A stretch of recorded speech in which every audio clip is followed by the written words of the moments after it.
Excusez-moi. Si vous n'avez pas fouillé sa Excusez-moi. mémoire... Excusez-moi.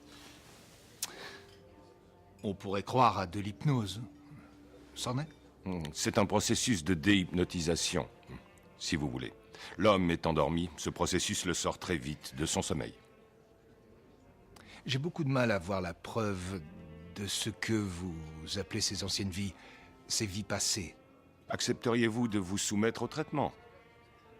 Il faut voir par soi-même, comme on dit. Une autre fois, peut-être.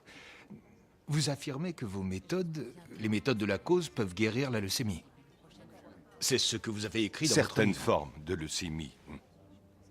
En étant capable d'accéder aux vies passées, on est capable de traiter des maladies qui ont pu commencer il y a 1000 milliards d'années. 1000 milliards. Oui, monsieur. La Terre n'a pourtant que quelques milliards d'années. Même le plus brillant de nos scientifiques peut se tromper, oui. Vous comprenez mon scepticisme, enfin, Oui, je veux dire... oui, naturellement. Sans cela, nous serions plus positifs et non négatifs. Il faut un juste milieu, c'est indispensable. La science, par définition, ne peut dépendre de l'opinion d'un seul, non? C'est pour cela que nous rassemblons tant de données. Si elle dépend de la volonté d'un seul homme, elle devient la base d'un culte. N'est-ce pas?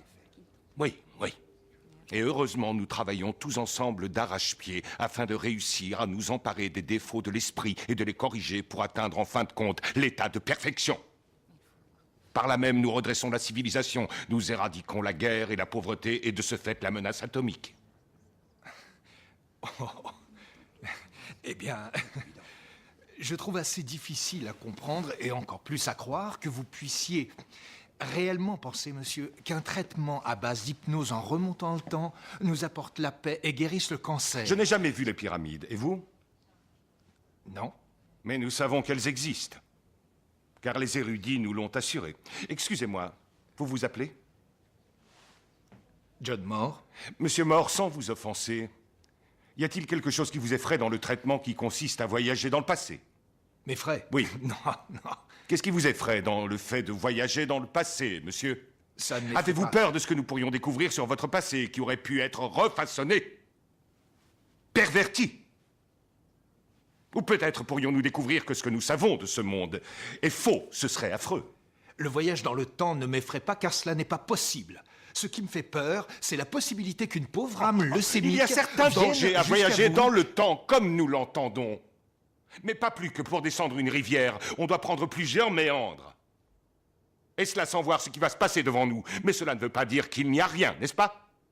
Certains cercles voudraient nous faire croire qu'une vérité, et je pèse mes mots, une vérité non connue devrait rester cachée. Je n'appartiens à aucun cercle, monsieur, et si vous vous refusez à toute discussion... Ce n'est pas une discussion, vous me mettez sur la sellette. Je ne peux rien faire pour vous, si votre esprit est fermé. Vous semblez connaître les réponses à vos questions, pourquoi les poser? C'est malheureux que vous refusiez de répondre... Alors, si vous connaissez déjà les réponses à vos questions, pourquoi les poser, imbécile?